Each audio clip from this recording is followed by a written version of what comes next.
ዛሬ ምናልባት በኢትዮጵያ ታሪክ ውስጥ ትልቅ ልንለው የምንችለው ቀን ምናልባት መኖራችንን ትርጉም ያየንበት በህይወቴ ኖሬ እንኳን ደረስኩ ብዬ የምልበት ደፋሮቹ ያሸነፉበት ደፋሮቹ ስራቸውን የጀመሩበት የሰላም ጋዜጠኝነት እንግዲህ ሀገሩ ሰላም ነው፣ ምንም ችግር የለም፣ ምክክሩ የሚካሄደው ችግር በሌለበት ሁኔታ ውስጥ ነው ማለት አይደለም። የአርበኞቹ ፍልሚያ ነው፣ የአርበኞቹ ሜዳ ነው ምክክር ሐሳብ የሚባለው ጉዳይ። ኢፍ ኢት ብሊድስ ኢት ሊድስ ይላሉ።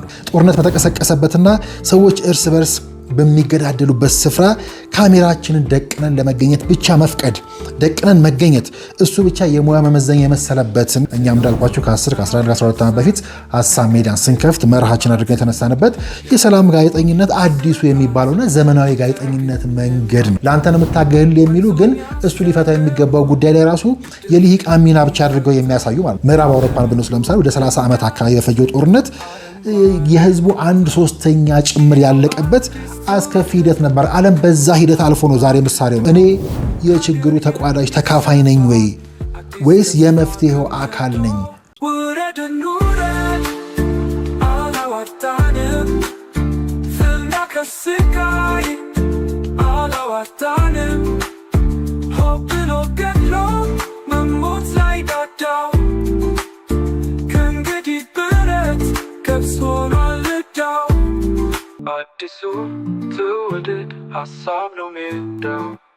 አዎ ሐሳብ ነው ሜዳው።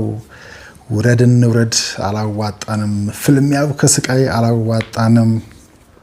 ሆ ብሎ ገድሎ መሞት ላይዳዳው ከእንግዲህ ብረት ገብስ ሆኗል ዕዳው። አዲሱ ትውልድ ሐሳብ ነው ሜዳው። ትናንቱ ሳይረሳ ነገን የሚማትር የአገሩን ስብራት ሊጠግን የሚጥር ወንዙን ያሰረውን እድፍ የሚፈታ ለምድሩ የሚያለብስ አረንጓዴ ኩታ ይሄው አዲስ ትውልድ ልቡን አዋህዶ ውረድን ውረድ አላዋጣንም ፍልሚያ ከስቃይ አላዋጣንም ብለን እንግዲህ ስንለፋበት ብቻ ሳይሆን ስንሞክር፣ በርግጥ ስንለፋ ማለት ይከብዳል፣ ስንሞክር የነበረበት ዛሬ ምናልባት በኢትዮጵያ ታሪክ ውስጥ ትልቅ ልንለው የምንችለው ቀን ምናልባት መኖራችንን ትርጉም ያየንበት በህይወቴ ኖሬ እንኳን ደረስኩ ብዬ የምልበት ደፋሮቹ ያሸነፉበት ደፋሮቹ ስራቸውን የጀመሩበት ታሪካዊ ቀን ብዬ ምናልባት በእድሜ ቆሜ ካየኋቸው ቀናቶች ውስጥ በድል ከማወራቸው ቀኖች ውስጥ አንዱ ነው። እንግዲህ ታሪክ እየዘከሩ በታሪክ ከመባላት ያው ታሪክ ሰርቶ ሌላ ታሪክ ለማቆየት ሀገር ለማሻገር የበቃንበት ታሪካዊ ቀን ነው። እንግዲህ አዎ ኑ ይዋጣልን ማለት ያስፈልጋል። ኑ ይዋጣልን ተባብለን እንግዲህ የምር የምንተያይበት ሰው ለመሆን የምር አሸናፊ ለመሆን የምንተያይበት ምዕራፍ ላይ እንገኛለን።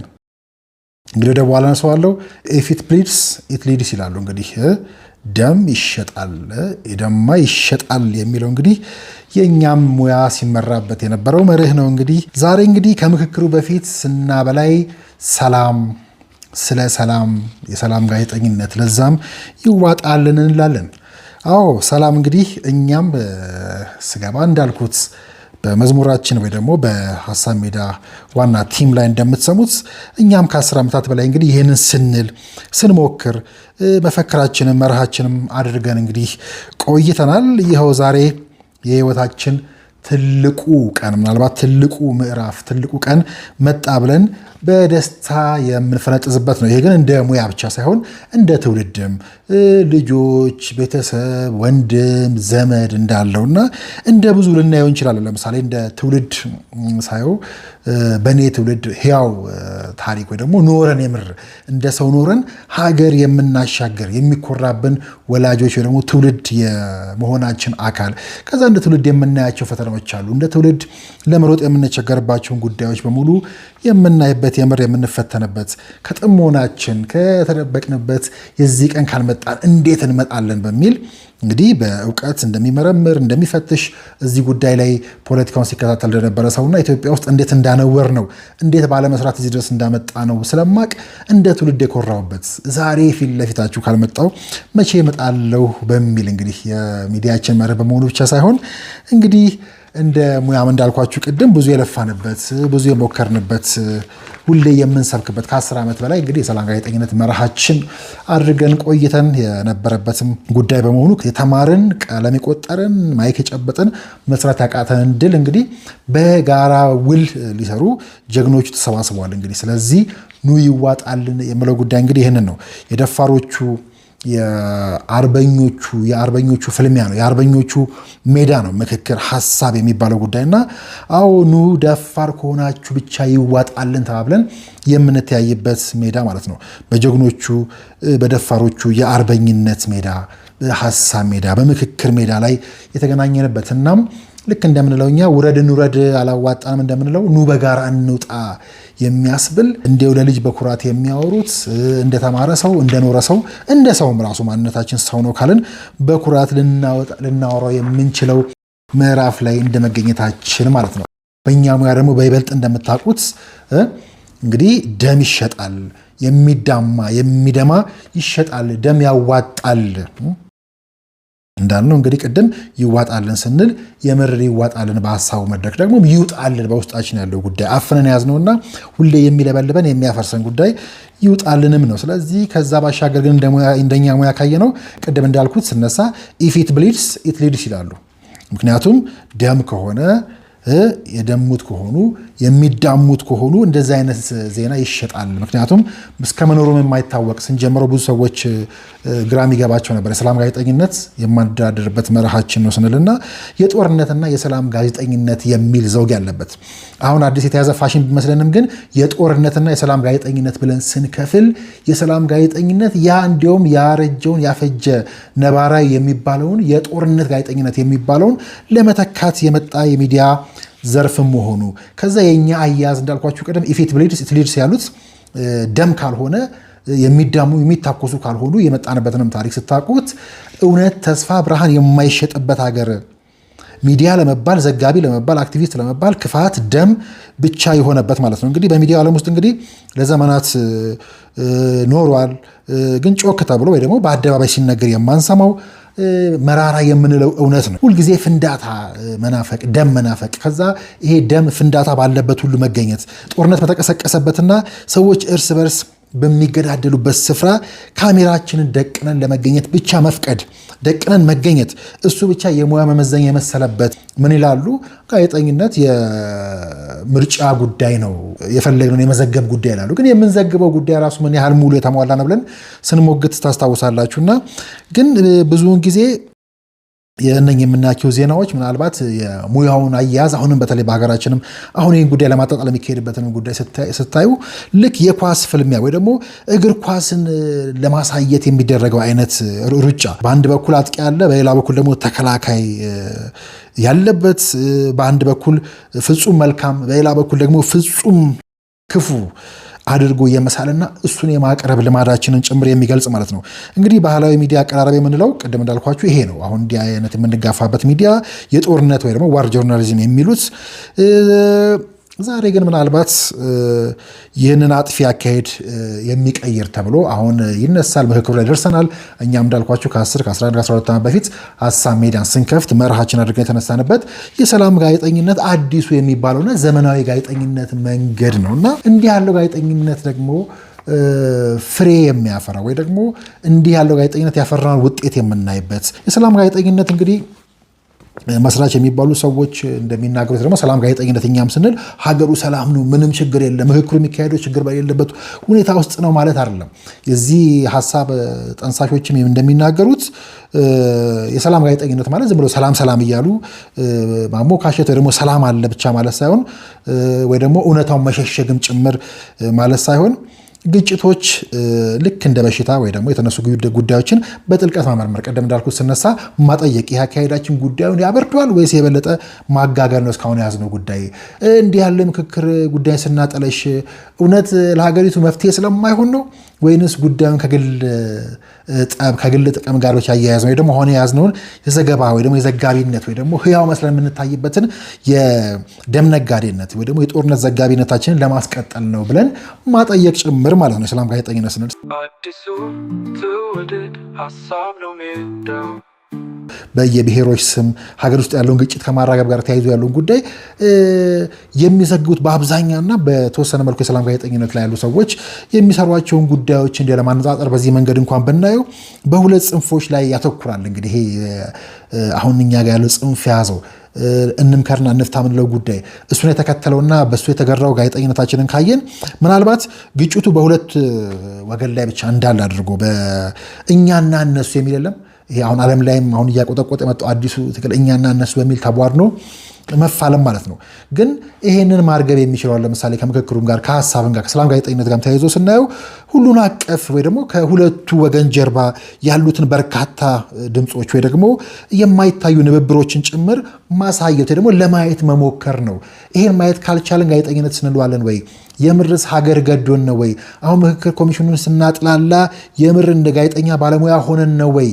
ለሀገር ለህብረተሰቡ ተቆርቁረን ነው ወይ የሚለውን ጥያቄ ውስጥ የሚከትብን ነው። ዘመኑ የሚጠይቀው ጋዜጠኝነት የሚከተል ግን ከዛ አልፎ ይሄ መዋቅራዊ ትኩረቶችን ለማየት ይሞክራል። ግጭቱ ለምን ተነሳ፣ እንዴት ተነሳ፣ ስር ሰደድ ምክንያቶቹ ምንድናቸው ብሎ ወደ መፈለግ የሚሄድበት ነው። በሌላ በኩል አሁንም ይሄ የምክክር ኮሚሽንን ጉዳይ ደግሞ ምክክርን የልሂቃን ጉዳይ አድርጎ ስለሚያዩ ወይ ደግሞ ማንም ያጥላላ ብለን ስናይ አሁን ልሂቃንን የሚሉ ፖለቲከኛን የሚሉ ከዚህ በፊት የቤት ስራቸው መስራት የነበረባቸው ከዚህ በፊት የቤት ስራውን ያልሰራው አካል የላካቸውና ተላላኪውን የሚሰሩ ሰዎች ማህበረሰቡን የሚንቁ ሶሻል ካፒታልን በጣም አንደርማይን የሚያደርጉ ማህበረሰቡን የሚንቁ ለአንተ ነው የምታገል የሚሉ ግን እሱ ሊፈታው የሚገባው ጉዳይ ላይ ራሱ የልሂቃን ሚና ብቻ አድርገው የሚያሳዩ ማለት ነው። አሁን የምናየው አዘጋገብም የጦርነት ጋዜጠኝነትን ለአንዱ ጉዳዩ ይሄ ነው። ልሂቃን ወይ ደግሞ ልሂቃኑ ላይ ብቻ ማተኮር፣ የልሂቃኑ ጉዳይ ብቻ የሀገር ጉዳይ ማስመሰል፣ የፖለቲከኞችንና የጦር መሪዎችን ወይ ደግሞ መሰሎቻቸውን ጩኸት ብቻ ማስተጋባት ላይ ፎከስ የሚያደርግ በዛም የተነሳ ምክክር የሚለውን ጉዳይ ለማሳነስ የሚሄዱበት ርቀትና ለማሳነስ የሚሄዱ ሰዎችም የሚጠቅሱት እነ ልሂቃንን መሆኑ እንደ ጋዜጠኛን በብዛት ያልሰራ ነው። ይሄ ነው አሁን የሚካሄደው የሚዲያ ጦርነት ነው ስንል የሰላም ጋዜጠኝነት ትልቁ ኃይል እንግዲህ መፍትሄ ተኮር መሆኑ ነው። ምክክሩ የሚያመጣው መፍትሄ ነው። እሱን የሚታገሉ ኃይሎች እንዳልኳቸው በቀደመው ጉዳይ የሚገለጹ ናቸው። መፍትሄ ተኮር መሆኑ ነው። ስለዚህ ግጭቶች ሲከሰቱና ፍርሃትና ጥላቻ ወይ ደግሞ እንደ ኢትዮጵያ ባለች ሀገር ላይ ስለ ጨለማ ማውራት፣ ጥላቻ መዝራት የጋዜጠኝነት ሙያ የማያስፈልግበት አሁን እንዳልኳችሁ ማይክም ስልክም ስክሪፕቶ የማንጠለጠለው ሁሉ የፈለገውን የሚልበት ማለት ነው። ያን ያህል እውቀት የማይፈልግበት ከባዱና ጥበብ የተሞላ ወይ ደግሞ በጥበብ የሚሰራው ሙያ የሚፈልገው ግን በውጥረት መሃል ያሉትንም ጭምር ማለት ነው የሰላም ፍንጣቂዎች ብርሃን ተስፋ ፈልጎ ማውጣትና ማሳየት መቻል ማለት ነው። በአመክንዮ መመራት ጭምር ማለት ነው። አሁን በሀገራችን የተካሄደ ያለውን ምክክር ሂደትም እንዲሁ እንደማሳያ አድርገን ብንወስድ የሰላም ጋዜጠኝነት ወይ ደግሞ እኛ የምንመራበት ደስም ብሎን ታሪካዊ ቀን ብለን የመጣንበትን ምክንያት በዚህ ሂደት ላይ የሚያተኩረው እንግዲህ ታጣቂዎች አልመጡም እንላለን፣ ግን ሂደቱ ከሽፏል የሚሉ ክሶችን ሲያሰሙ ግን ፍርደ ገምድል ትረካ ነው። ይሄ ብቻ አይደለም። አልተጋበዙም ወይ? ቀደም እንዳልኩት እሱ ብቻ ሳይሆን እንታገላለን የሚሉት ማህበረሰብ መጥቶ እየተወያየ አይደለም ወይ? እነሱ እንታገላለን የሚሉት ማህበረሰብና ማህበረሰቡ የሚፈልገው ጉዳይ ምን ያህል የተራራቀና ምን ያህል ስናነጻጽረው ሚዛን ላይ ስናስቀምጠው እንዴት ያለ ነው? እውነቱ የቱ ጋር ነው ያለው? አልተጋበዙም ወይ? ኢትዮጵያ በዚህ ሁሉ መከራ ውስጥ አልፋ ዚጋ ከደረሰች በኋላ እንደ ሌሎች የውድቀት ምሳሌ ከሆኑ ሀገሮች ጋር ማነጻጸርስ ተገቢ ነው ወይ ብሎ ማጠየቅ ያስፈልጋል። ግን በዚህ አሁን በእኛ መነጽር ወይ ደግሞ በሰለጠነ ሰከን ተብሎ ሲታይ በእሱ መነጽር ማየት ሲያስፈልግ የምናገኘው ታሪክ የተለየ ወይ ደግሞ ከዚህ ባሻገር ያለ መፍትሄ ማስቀመጥ እንደሚያስፈልግ ታጣቂዎች እንታገላለን የሚሉት ማህበረሰብ የሚፈልገው እውነታ ሌላ እንደሆነ ከምርጫው ጨምሮ ስርዓት መዘርጋት ላይ እስከዚህ ድረስ ያለውን ጉዳይ ገላልጠን የምናይበት አዲሱ ትውልድ ሀሳብ ነው ሜዳው። እንደምለው ደጋግሜ ሁሌ ብዕር ያዘና ሽጉጥ ያዘውን ለይቼ አላየውም። እንዲሁም ሽጉጥ ካነሱት በላይ ብዕር ያነገበው ያስፈራኛል እንደምለው የዚህ ጋዜጠኝነት መርህም እንግዲህ በምኞት ብቻ ሳይሆን አንድ ጋዜጠኛ በሚጽፈው አንድ ቃል ወይም ደግሞ የዲጂታል ሚዲያ ወይ ደግሞ የትክክለኛው ሚዲያ ሜንስትሪም ሚዲያ ምንለው ብቻ ሳይሆን ዲጂታል ሚዲያ ላይም ያለው አንዲት የሚወረውራት ቃል ወይ ደግሞ ስልክ የያዘ ሰው በዛ ስልክ አማካኝነት የሚናገረው ነገር በሙሉ ትልቅ ኃላፊነት ሀገርን የማፍረስ በዛው ልክ ደግሞ የማዳንም ሚና እንዳለው ማሰብ ያስፈልጋል። ስለዚህ የማከምም የመግደልም የማዳንም ኃይል በዛች ብዕር ላይ እንደተንጠለጠለ ማሰብ ያስፈልጋል ማለት ነው። ስለዚህ በተለይ አሁን ባለንበት የዲጂታል ዘመን ላይ ይህንን ማስተዋል ያስፈልጋል። ስለዚህ ምናልባት ማንኛውንም መረጃ ስናስተጋባኛ ይህ የምንናገረው የምንጽፈው ሀሳብ እውነት ሚዛናዊ ነው ወይ? የተጣራ ነው ወይ? ይህ መረጃ ሰዎችን እርስ በርስ ሊያጣላ ሊያጋድል ይችላልን? ወይስ ችግሩን ለመፍታት ሌላ ተጨማሪ መድረክ የሚፈጥር ነው ብሎ መጠየቅ ያስፈልጋል። እኔ የችግሩ ተቋዳጅ ተካፋይ ነኝ ወይስ የመፍትሄው አካል ነኝ? ታሪክ የሚቀየረው አሁን ኢትዮጵያ ውስጥ እንዳለው አይነት ችግር የሚቀየረው እንዲያሉ ተሳዳቢዎች፣ ተራጋሚዎች በመርገምቶቹ ሳይሆን ወይ ደግሞ ያለውን ችግር ኢትዮጵያ ውስጥ የነበረውን ችግር በመርገምና እሱ ላይ በመቆም ብቻ ሳይሆን ሰላምን የሚገነቡ ድምፆች ከፍ አድርጎ በማሰማት ደፈር ብሎ እንዲያሉ ጉዳዮች መፍትሄዎቹም ላይ ጭምር በመነጋገር ጭምር ነው ብለን እናምናለን እንደ ሀሳብ ሜዳ። ስለዚህ ለዛም ነው ታሪካዊ ቀን የምንለው። ምናልባት በአውሮፓ በተለያየ ሀገር ሆናችሁ ይህን ጉዳይ ልታጥላሉ የምትሞክሩ እዛ ሀገር ቁጭ ብላችሁ የሀገራችሁን ሁኔታ ወይ ደግሞ የሀገራቱ አህጉራቱ እንዴት እንዳለፉ ለማየት ላልደፈራችሁ ሁሉንም ሀገር ማየት ያስፈልጋል። በ17ኛ ክፍለ ዘመን አጋማሽ ላይ የነበረውን የአውሮፓ ሁኔታ ብናነሳ እንደ ምሳሌ ብናነሳ በደም ጎርፍ ትታጠብ የነበረች ነች አውሮፓና ምዕራብ አውሮፓን ብንወስድ ለምሳሌ ወደ 30 ዓመት አካባቢ የፈጀው ጦርነት የህዝቡ 1/3 ጭምር ያለቀበት አስከፊ ሂደት ነበር። ዓለም በዛ ሂደት አልፎ ነው ዛሬ ምሳሌ ነው። ስለዚህ ሰዎች በሃይማኖት በድንበርና ምናልባት በስልጣን ስም እርስ በርሳቸው እንደ አውሬ አውሮፓ ላይ ይጠቃቁ የነበረበትን ታሪክ ማስታወስ ያስፈልጋል። ስለዚህ ለዚህ ነው ቶማስ ሆብስ እንግሊዛዊውን ፈላስፋ አንስተን በወቅቱ የነበረውን ሁኔታ ሲያይ ያሰፈረው ጉዳይ ነው እንግዲህ ዛሬ ወዳለንበት ጉዳይ ወይ ደግሞ አሁን ወዳለው መራራ እውነት የሚወስደን ማለት ነው። ስለዚህ ያለ ጠንካራ ማህበራዊ ስምምነት የሰው ልጅ ህይወት ብቸኛ፣ ምስኪን፣ አጸያፊም ጭምር ይለዋል። አጸያፊ፣ አረመኔያዊና እርባና ቢስ ምናልባትም አጭር ልንለው የምንችለው ነው ያለውን የቶማስ ሆብስን የፈላስፋውን ሀሳብ ማንሳት እንችላለን። ለዛ ነው እንዲህ ማህበራዊ ውሎችን ማሰር የሚያስፈልገው። አውሮፓ የገጠማቸውና ከዛ በኋላ የሄዱባቸው መንገዶች ስናይ ለምሳሌ በ1648 አካባቢ ዌስትፋሊያ በተባለች ቦታ ላይ የነበሩት መሪዎች አንድ ነገር አስበው መወጠናቸውና ማሳካታቸውን ጭምር እዚህ ጋር ማንሳት ያስፈልጋል። እርስ በርስ ተጋድለን ማለቅ ወይስ ጠረጴዛ ዙሪያ ተቀምጠን አዲስ ዓለም መፍጠር ብለው ወስነው ጨክነው የተነሱበትን ጊዜ ማንሳት ያስፈልጋል። ሁኔታውንም ምክንያታቸውንም ጭምር ማለት ነው። ስለዚህ ተቀመጡ፣ በጉዳያቸው ላይ በግልጽ ተነጋገሩ። ታሪካዊ የዌስትፋሊያ እንግዲህ የስምምነት ሰነድ ወይ ደግሞ የስምምነት ቃል ኪዳን ተፈረመ ማለት ነው። ያ ውይይት እንግዲህ ወይ ደግሞ የዌስትፋሊያ ስምምነት የምንለው እንግዲህ አሁን የምናያትን ዘመናዊት ዓለምና ምናልባትም የሀገራትን ጸንቶ የመቆም ሉዓላዊነታቸውን ጭምር ሀገራዊ ምክክር ነበረ። ያን እንደ ሀገር ያቆመው ዛሬ የምናያትን አውሮፓ ግን በ17ኛው ክፍለ ዘመን አጋማሽ እንዳልኳችሁ በዛ ደረጃ የተላለቁ ምናልባት ምዕራብ አውሮፓ 1/3 በዚህ እርስ በርስ በሃይማኖት በልዩነት በስልጣን እርስ በርስ ጉዳይ ያለቀበትን ታሪክ ጭምር የምናስታውስበት ነው። ሀገራዊ ምክክርኛ ብለን ስንል እንዲህ ሀገራት ያለፉበት በዚህ ውስጥ ካላለፍን ግን ሀገር መሆን የማንችልበት ማለት ነው። አዲሱ ትውልድ ሀሳብ ነው ሜዳው። ሀገራዊ ምክክር ወይ ደግሞ ናሽናል ዲያሎግ ስንል እንግዲህ ብዙ ጊዜ በዜና ላይ ደጋግመን እንለዋለን። ግን ጉዳዩ ራሱ ምንድን ነው? ትርጉሙ ምንድን ነው ብለን ስንል አሁን ጉዳዩን የሚያጥላሉ ሰዎች፣ የሚቃወሙ ሰዎች፣ አይሳካም ብለው የሚሉ ሰዎች የሚያደርጉት ወይ ደግሞ የፖለቲካ ፓርቲዎች ደግሞ ልሂቃኑ ምክክር ብቻ አይደለም። የሆኑ የጦር አበጋዞች ደግሞ ጦረኞች ስልጣን ለመከፋፈል ደግሞ የሚቀራመቱበት ያንን ሼር የሚያደርጉበት መድረክም ጭምር አይደለም። ሀገራዊ ምክክር ስንል ከዚህ በጣም በብዙ ከፍ ይላል። በሀገር ደረጃ ደግሞ አንዲት ሀገር አሉኝ በምትላቸው መደበኛ ህጎች፣ ለምሳሌ እንደ ምርጫ ባሉ ጉዳዮች፣ በአካባቢ ሽማግሌዎች ሊሆን ይችላል። ልንፈታቸው ያልቻልናቸው በርካታ ጉዳዮች አሉ። ደግሞ ልንፈታ ያልቻልናቸው ጉዳዮች ተብሎ የሚታለፉ ሳይሆን ስር የሰደዱ ካልፈታናቸው ሁሌ የሚከተሉን ጉዳዮች አሉ። መዋቅራዊና ታሪካዊ ቀውሶች አሉብን ወይ ደግሞ እንዲህ ያሉ ጉዳዮች ሲገጥሙን ሁሉም ማህበረሰብ ክፍል አሳትፎ የግድ መፍታት ያስፈልጋል። እንግዲህ ይህ ጉዳይ እንዳልኳቸው የጦር አበጋዞች የንጉስ ወይ የመሪ ሳይሆን ከንጉሱ ጨምሮ እስከ ሚስኪኑ ገበሬ የቀን ሰራተኛው ድረስ ታጣቂና ሲቪክ ማህበራት አንድ ጠረጴዛ ዙሪያ አምጥቶ የማዋየት ጥበብ ማለት ነው። መሻገሪያ ማለት ነው። አዲስ ማህበራዊ ውል ማሰር ማለት ነው። ይህንን በአንድ ህንፃ ብንመስለው ለምሳሌ ያ ህንፃ የምንኖርበት ህንፃ እንግዲህ አንድ ሀገር አስቡት። ሀገር ብታስብ መሰረቱ ቢናጋ ብለን ግን በህንፃ እንዲሆን መስለን ብንል ያ ህንፃ መሰረቱ ቢናጋ ምንድን ነው የምናደርገው? ቀለም በመቀባት ህንፃውን ከመፍረስ ማዳን እንችላለን። መስኮቶቹን መስታወቶቹን በመቀየር ከመፍረስ ማዳን እንችላለን።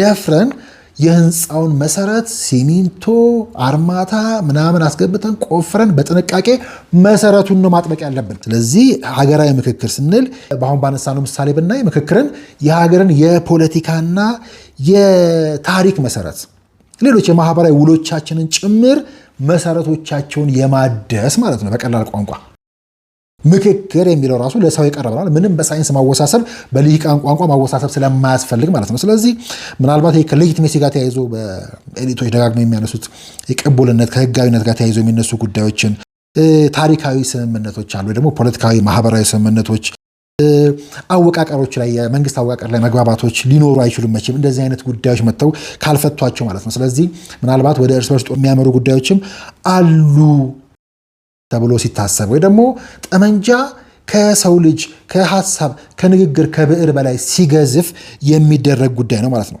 ስለዚህ ዛሬ ኢትዮጵያ ያለችበትን ሁኔታ ስናይ ወይ ደግሞ ኢትዮጵያ ያለችበትን ሁኔታ አልፋውን ዛሬ ደረሰችበት ሁኔታ ስናየው ዛሬን ስንገመግም ሊፈርስ ያለን ህንፃ መሰረቱን ማደስ ያስፈልጋል አያስፈልግም?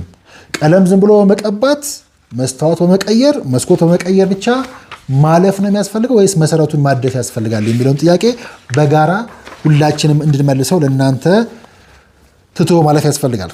አዲሱ ትውልድ ሀሳብ ነው ሜዳው። በተደጋጋሚ የምመላለስበት የምናየው ጉዳይ ብዙ የውድቀት ታሪኮች የስኬት ታሪኮች ጭምር የሚነሱበት የውድቀት ታሪኮችን እያነሱ አይሳካም የሚሉበት በርካታ ጉዳዮችን የምናይበት ነው። በአሁኑ ሰዓት ግን የእናንተን በጋራ እንድንመልሰው እየመለስ ነው እንድንሄድ እየተወያየን እንድንቀጥል የሀገራዊ ምክክሩ ዋና እንቅፋት ተብሎ የሚጠቀሰው በእናንተ ሳቤ ምንድን ነው ብላችሁ ታስባላችሁ? እነኛ የሚጠቀሱ ፈተናዎች ዛሬ ላይ ይሰራሉ ወይ የሚሉትን ጉዳዮች እናንተ እያሰባችሁ እንድትቆዩ ሀሳብ መስጫችን ላይም ይህን እያጋራችሁን እንድትቆዩ እንጋብዛለን። የሰላም ጋዜጠኝነት ለሙያችን ለባልደረቦቻችን፣ ሰላም ለሀገራችን፣ ሰላም ከምክክራችን። ሰላም ቆዩ። ውረድን ውረድ አላዋጣንም፣ ፍና ከስቃይ አላዋጣንም፣ ሆብሎ ገድሎ መሞት ላይ ዳዳው ከእንግዲህ ብረት ገብስ ሆኗል ዕዳው። አዲሱ ትውልድ ሀሳብ ነው ሜዳው።